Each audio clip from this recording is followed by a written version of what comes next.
ఒకప్పుడు ప్రకృతి మనిషిని కాపాడేది. ఇప్పుడు మనిషే ప్రకృతిని కాపాడవలసిన పరిస్థితి ఎందుకొచ్చింది?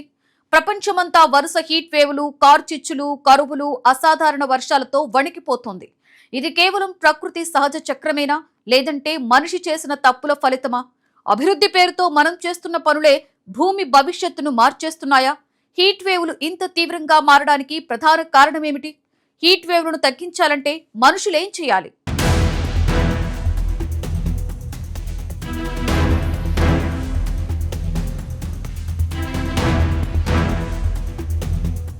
ఒకప్పుడు ప్రకృతి మనిషిని కాపాడేది.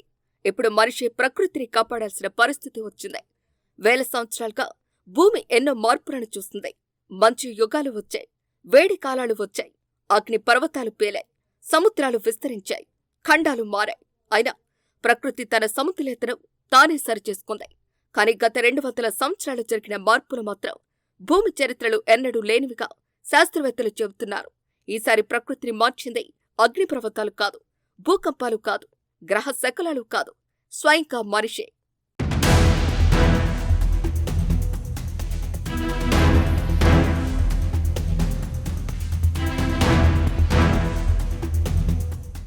పారిశ్రామిక విప్లవం తర్వాత ప్రపంచం వేగంగా అభివృద్ధి చెందింది. కర్మాగారాలు పెరిగాయి, నగరాలు విస్తరించాయి, వాహనాలు కోట్ల సంఖ్యలో రోడ్లపైకి వచ్చాయి, విద్యుత్ అవసరాలు పెరిగాయి, బొగ్గు, చమురు, సహజ వాయువు వినియోగం ఎన్నడూ లేనంతగా పెరిగింది. ఈ అభివృద్ధి మనిషికి సౌకర్యాలను ఇచ్చింది. కాని అదే సమయంలో భూమి వాతావరణ వ్యవస్థపై భారీ ఒత్తిడిని కూడా సృష్టించింది. భూమి చుట్టూ సహజంగానే గ్రీన్ హౌస్ వాయువులు ఉంటాయి. ఇవి లేకపోతే భూమి తీవ్ర చలితో జీవించడానికి అనువుగా ఉండదు. అయితే మనిషి విడుదల చేస్తున్న అదనపు carbon dioxide, methane, nitrous oxide వంటి వాయువులు ఈ సహజ సమతుల్యతను దెబ్బతీస్తున్నాయి.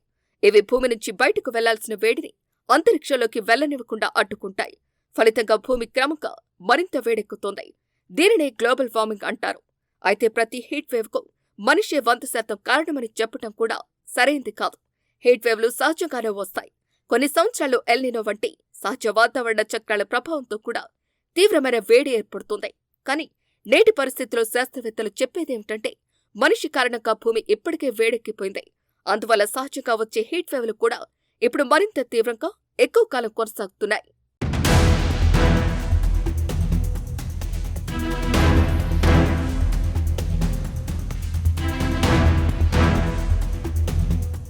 అడవులు భూమికి ఊపిరితిత్తులు లాంటివి. కానీ ప్రపంచవ్యాప్తంగా ప్రతి సంవత్సరం లక్షల హెక్టార్ల అడవులు నరికివేయబడుతున్నాయి.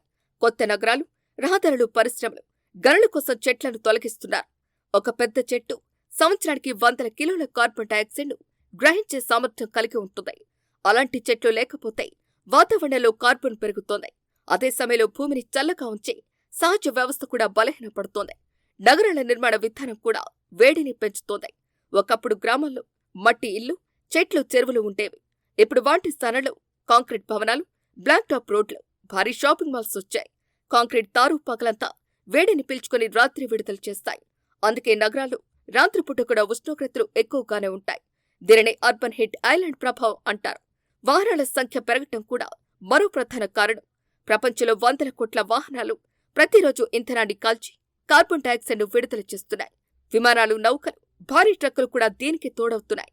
అభివృద్ధి అవసరమే అయినప్పటికీ కాలుష్యాన్ని తగ్గించే సాంకేతికతను వేగంగా అమలు చేయకపోతే పరిస్థితి మరింత కష్టమవుతోంది.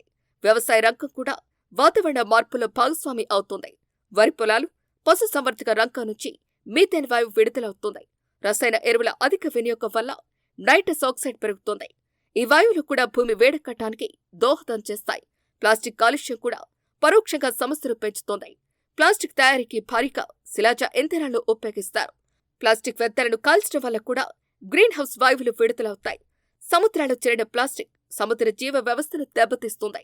ప్రకృతి సమతుల్యతపై దీని ప్రభావం దీర్ఘకాలంలో కనిపిస్తోంది.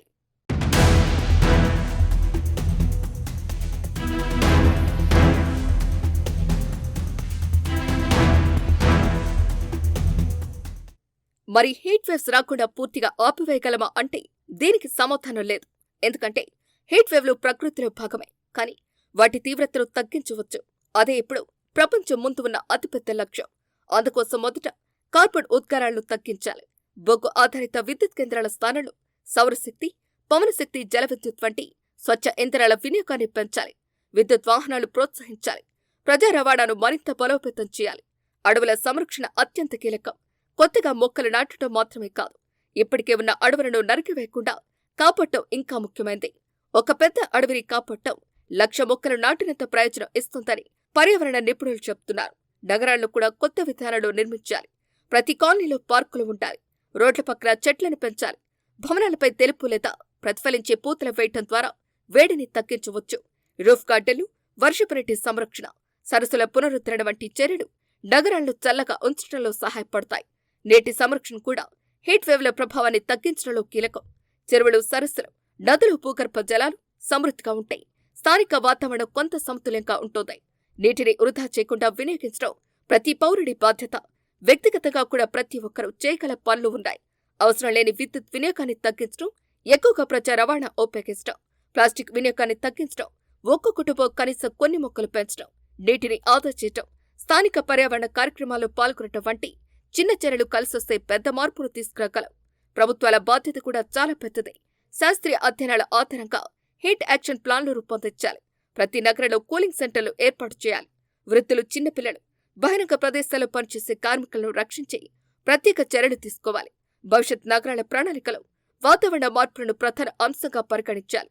మొత్తానికి ప్రకృతిని పూర్తిగా నాశనం చేస్తున్నది మనిషి అని చెప్పటం అతిశయోక్తి కావచ్చు.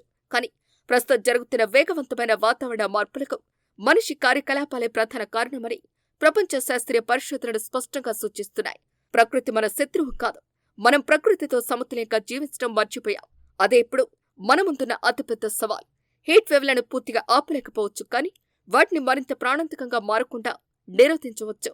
అందుకు ప్రభుత్వాలు, పరిశ్రమలు, శాస్త్రవేత్తలు, సాధారణ ప్రజలు ప్రతి ఒక్కరూ తమ వంతు బాధ్యత తీసుకోవాలి.